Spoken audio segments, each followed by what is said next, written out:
doing the F-L-A-P. Hiya, welcome back to the channel. It is today irrelevant to any of this video, but it is actually the hottest day ever recorded in sunny Oldham. It's 38 degrees, so it's fucking too warm for me. I'm too fat for this weather, but irrelevant. What we're here for is this. This is the piss flap off the E46. If you look at the issue we've got is when we shut it, look, it does that. So it's not springing in like it should do.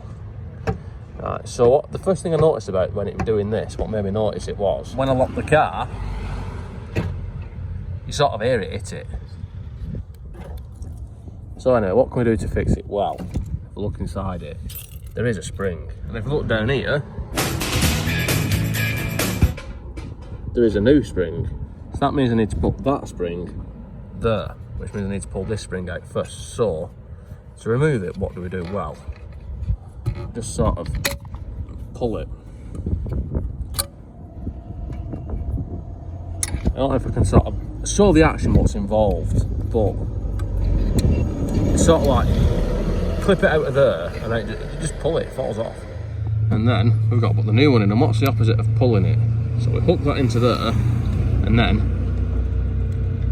we push it. And now we have a piss flap that shuts nice and solidly. So that seems to work, so that's it for this one. I'm going to furiously eat my ice pop. Don't forget to comment, like and subscribe and all that lot, and if you survive this heat, then I'll see you next time.